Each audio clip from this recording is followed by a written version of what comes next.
This happened about a year ago. I was 16 at the time, camping with my family, and also a good friend who we will call Zach, who is the same age as me. We were out camping in a campground called Miquelon Lake, which is a campground in central Alberta, Canada. The lake is basically drying up ship pile now, but the scenery is nice, and we know most of the staff at the park. The campground is of modest size and is often filled to capacity. There are a series of trails over by the park center that takes you through the forest. We decided to walk down one of those in the evening. After some walking, we found an old trail that we had not taken before. It was overgrown, but you could clearly tell it was a pathway, and so we took it to see where it would go. After walking for about 15 to 20 minutes, we heard some rustling in the bushes. Zach figured it was a beaver, as they were common around here, but I looked. Into my horror, I saw Cougar's face peering at us from behind the bushes.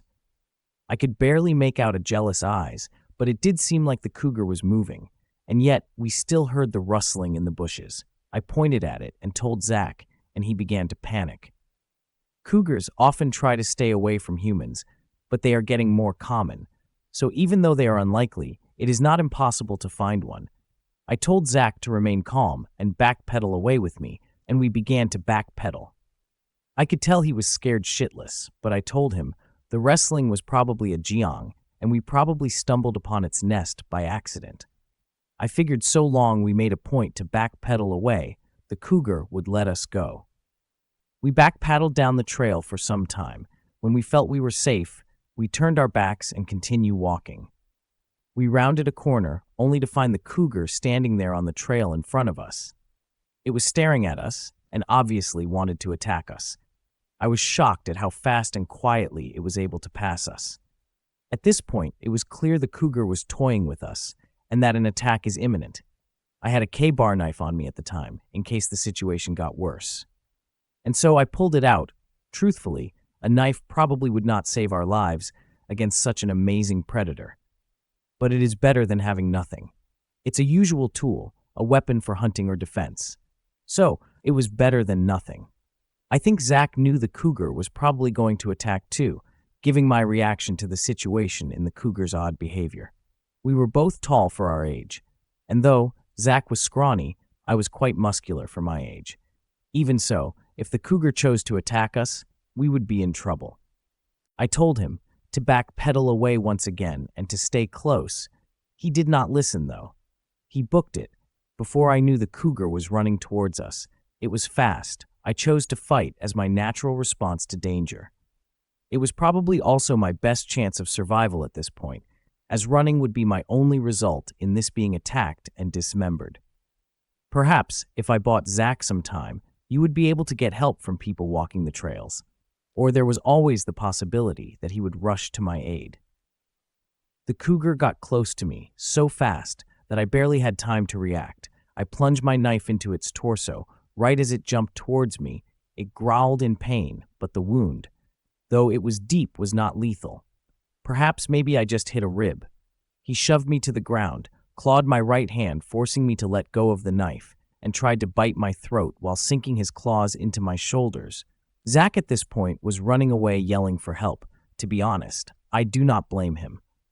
Yes, you probably should have helped me out while screaming for help, but some people which did just too afraid and they don't know how to react.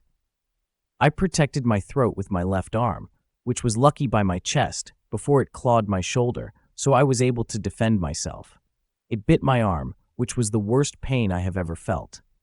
I could hear the sound of its teeth puncturing my arm and ripping it to pieces. I remembered advice from some show stating that shoving your arm down a predator's throat initiates its gag reflex, forcing it to stop biting you at least for a moment.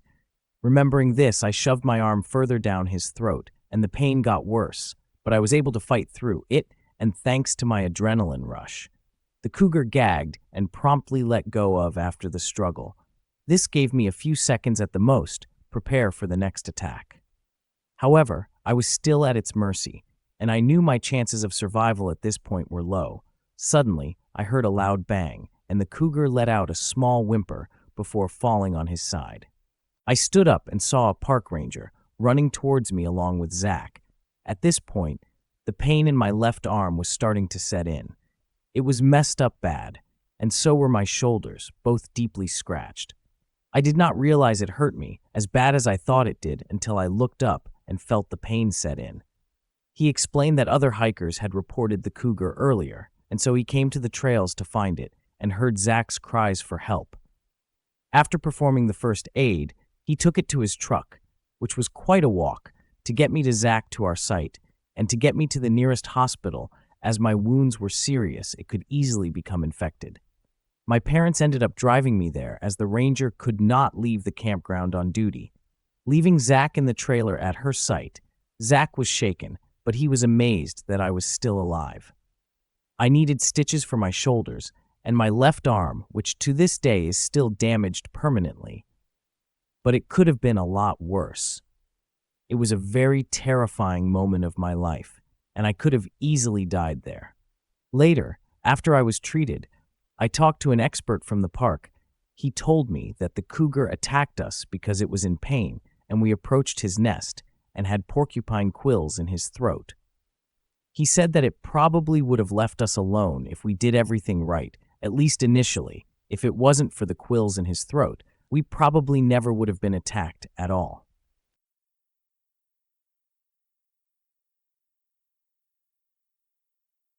I am a 29-year-old, and I have been researching and investigating the paranormal since I was the age of 9 in 1998. I'm an extremely realistic and logical person, and I am not easily excited over things I go bump in the night. I've seen and experienced some things in my life which most people will not believe. But that's okay, because I'm not here to convince anyone of anything. I'm just here to share. My light in the sky experience happened a few years ago. In 2014, I was living in New York and had gone to Jones Beach State Park one fall night with a friend of mine. It was a chilly night, so we didn't plan on staying out long, but it was nice to be able to walk along the boardwalk without dealing with crowds of people. We had stopped at a cover picnic area to sit down and chat. The night was clear enough to see the stars, which can sometimes be difficult with all the light pollution on Long Island. We lost track of time with our conversations, and as we got up to leave, I glanced up at the sky. I loved the stars and noticed something. It was a very bright light had appeared over the horizon that wasn't there a moment ago.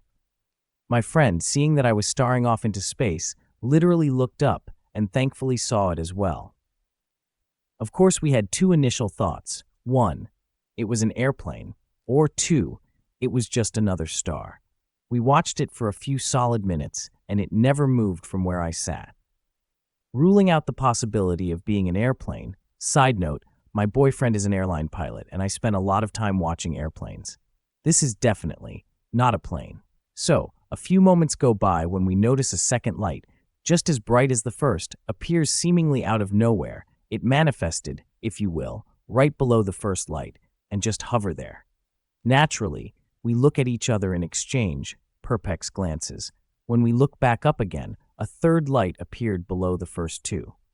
I don't know how long we stood there looking at these lights, but we did verbally discuss all the possibilities that might explain what they were.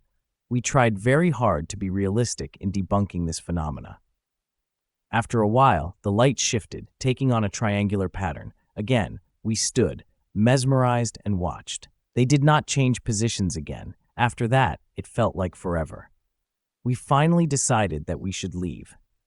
It was starting to get late, and we started to walk away, assuming that when we looked back, lights would be gone. They weren't. They stayed right there in the sky, in that triangular pattern for almost our entire walk back to the car. Only when we reached the park exit did they disappear.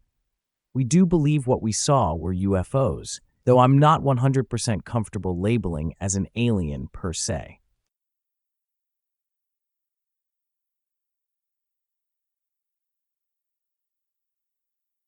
This happened about 3 years ago in Western Maryland. It was late September, and 3 of my friends and I were at a camping trip at a state park outside of Cumberland. We got there pretty early in the afternoon and set up camp because we wanted to hike around a bit before it got dark. Anyway, after we got back to camp and the sun had gone down, we gathered some wood for a fire. We were in the process of building the fire when we noticed a light suddenly appeared at the top of the hill by our campsite. We were down in a small valley with steep hills all around us, and it was very dark because it was heavily forested. We all kind of ignored it, thinking it was either the moon coming up or maybe there was a building that we had noticed before. As time went on, I became curious about the light. Like, I need to go up there and see what it was. My friends didn't share my curiosity and had no desire to check it out. They just kept telling me it was the moon coming up, and I was being stupid. To me, the light didn't appear like anything moonlight, and it wasn't really like moon, so it was starting to creep me out. I took off up the hill and put my mind at ease. The hill was densely forested and full of briars. It was totally dark except for the light up ahead, so I had to proceed carefully. I was almost to the light when I heard something moving up ahead. I stopped so I could hear it better, assuming it was a deer or some other woodland creature. However, it didn't sound like a deer. It sounded like something, maybe a person sneaking in the woods, moving slowly so it's not to make much noise. Then I heard another sound coming from the other side of me. I froze, trying to get an idea of what was approaching me. The footsteps got closer, and I just stood there waiting for whatever it was to find me. Then I saw it. It was the classic gray alien, about 5'5", and the light from ahead was reflecting off of its skin. That is the only thing I remember about it. I didn't get a very good look at it. I was just kind of scared, and I think I lost consciousness. The next thing I remember, I was picking myself up off the ground. It didn't seem like any time had passed, but there was a definite lapse of consciousness, like I was taking out and reinserted into time. I decided to go back to the campsite. I could see the light from the fire from my friends had made, but on my way back to camp, I start hearing voices inside my head. I have no history of schizophrenia and consider myself a very calm and controlled person. I have never had anything like this happen to me before or since. The voices were very subtle, but they were definitely there. At first, I was kind of ecstatic, but I was actually communicating with what I thought were aliens. This is the most amazing thing to have ever happened to me. They tell me I am special, and they chose me to make contact because I was open-minded. However, they soon start mocking me, and their tone gets very ugly, and they begin to sound almost demonic. They tell me I'm going to burn in hell and to kill myself. They tell me to throw myself into the campfire and get it over with. I am terrified at this point, and I can't get the voices to stop. I get back to the campsite, and my friends are enjoying themselves like nothing had ever happened. They talk to me, but their voices sound different. They sound like their voices, like were the ones that are heard in my head, and all I can understand is that they hate me, want me to die. I pretty much have a panic attack and lay down on the ground crying. The voices in my head continue to torment me and just keeps getting worse. Finally, my friend starts holding me and telling me everything is fine. We are both atheists, or at least agnostic, but for some reason, she tells me to pray for Jesus. I start praying out loud and asking Jesus to help me. I do this for quite a while, and the voices finally die down and go away.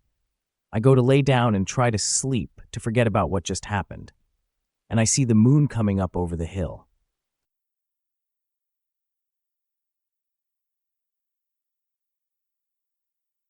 I'm a seasonal ranger for my local forest district.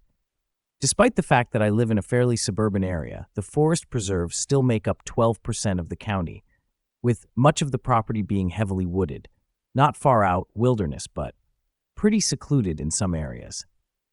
Being a seasonal employee, I have been on the job for a bit over a month now, but in my short time, I have found a creepy things. Here are 3 of those things. 1. A dead man in a tree. The rest of the rangers say that they find about 1 suicide a year. So here was the one for the year. When we go around opening parks each day, we drive through to make sure everything is okay. In this instance, I was driving through and had just lost sight of the road when I saw a man hanging from a tree in a clearing. He had hung himself. I called the cops in the corner. Freaking corner. Took about an hour to show up. He was the only one with the ladder long enough to cut the guy down, so I stared at a dead guy in a tree for about an hour. 2. Crazed. Drugged up naked man running around a parking lot. It took me and 3 other rangers to catch him. When we finally caught him, found out that he had multiple cuts across his body, running through brush, and had a rock ledged firmly up his ass. 3.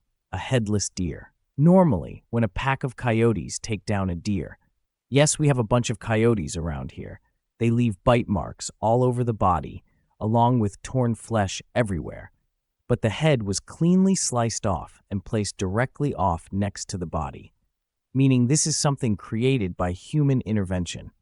We still haven't figured out that one yet, and I have only been on this job for 5 weeks, so you can only imagine what a full-time forest ranger has probably seen over a long career.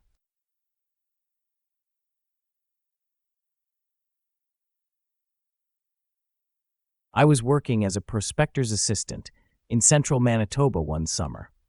We were doing a helicopter-assisted magnetic anomaly investigation. Best summer of my life. There's nothing like ringing in your ears dissipating after the helicopter has dropped you off and slowly increasing volume of the bugs taking its place. You know for sure you are in the middle of nowhere. It was the last day of our campaign. This was a little piece of the property close enough to a road that we didn't need a helicopter. It was a low-priority target and was saved until the end. We had kicked so much ass during the high-priority targets, we decided to do this one on the last day just for an easy in and out of the bush. Around 9 a.m., we heard yelling in the bush, which was odd. Nobody else should be out here. We kept on grabbing samples, and it's in the back of our mind. Around 11, we hear it again. It's a little closer this time, though. We cut back and call out again, but it was silence. Now, through our travels of this 30-kilometer piece of property, we came across many pieces of animal evidence. Deer, moose, and rabbit droppings were everywhere. A few carcasses here and there. Bear tracks and bear feces were seen a few times, but nothing prepared us for what happened next. Around noon, we were in an old blast, open the 80s. Prospector Dave told me he used to have a blasting license, and that blowing shit up in the middle of nowhere is really fun while drinking beer is his favorite pastime as a prospector. They changed the laws a few years ago, though, so now they can't do it because it caused way too many forest fires. We were facing due west with our GPS on some rocks, getting the most precise UTM it could, when we hear an earth-shattering, bone-chilling howl. I looked at Dave, and he turned so white he was almost green. I picked up the GPS and put it in my belt and unclicked my bear safety spray. Then, at our 9 facing due west, another wolf, then another at our 10 and another, all the way to our 4, Dave calmly said, "We need to leave, but you cannot. Run. If you run, you die." We left most of our sampling shit there. We also carry these modified steel sledgehammers for breaking rock and scraping moss. Most useful, durable thing I've ever had. It's at the ready, along with my bear spray, and we walk, longest walk in my entire life. We didn't say a word, and I didn't hear anything. But I'm positive they followed us back to the road and into the truck. We drove back to town and proceeded to get thoroughly drunk.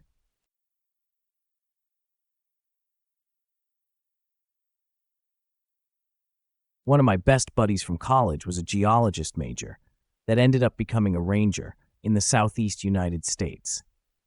We haven't spoken in years, as is the case with age, but I remember about 8 to 9 years back, he was telling me about an old married couple that he had recently helped out.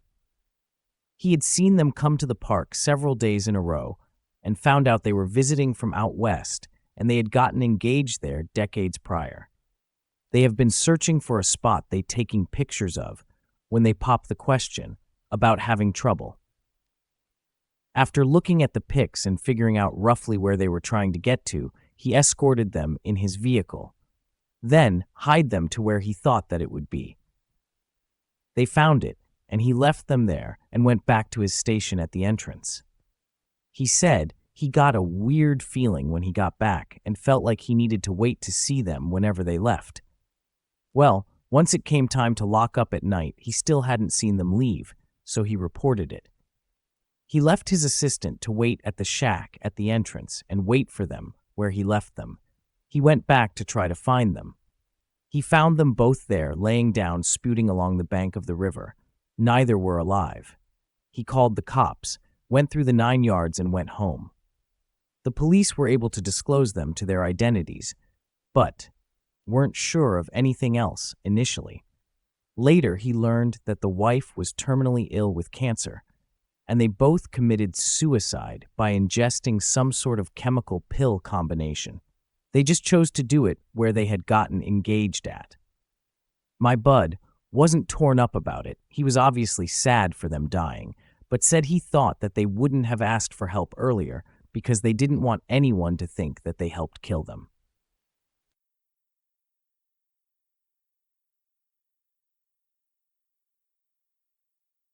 This happened in either 98 or 99. The memory came flooding back to me several years after my father passed in 2008. It was not a suppressed memory. It was more like a decade or more of life got in my way, and I forgot about it. Anyway, I live in the Midwest, and it was either December or January.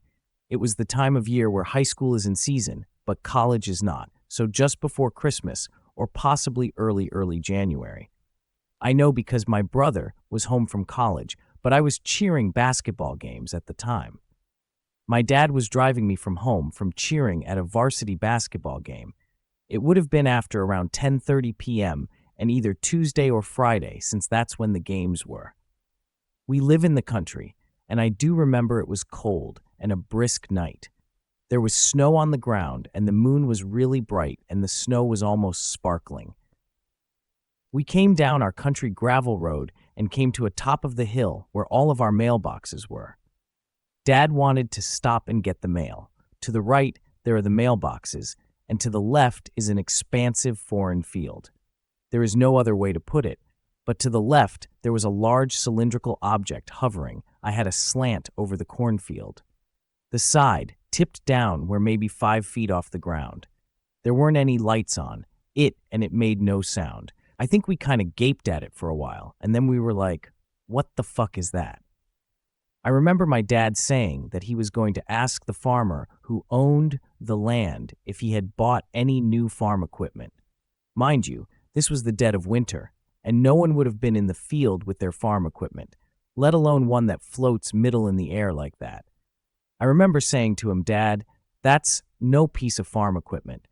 And he was like, yeah, I know. Let's get out of here, and rode his little Ford Ranger off into the night down to our house. On the very short rest of the way home, we were like, oh my God, we have to tell my brother and mom. When we got home, my mom was experiencing a severe gallbladder attack.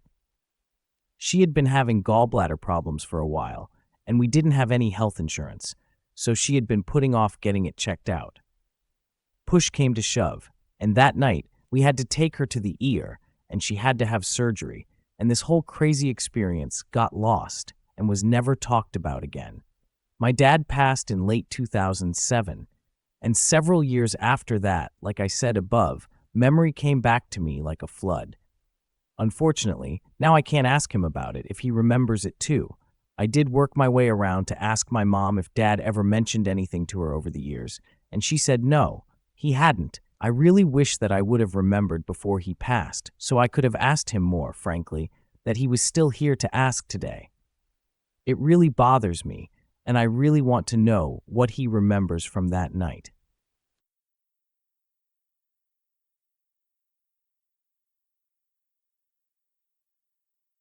I have an uncle that used to work as a ranger in Michigan.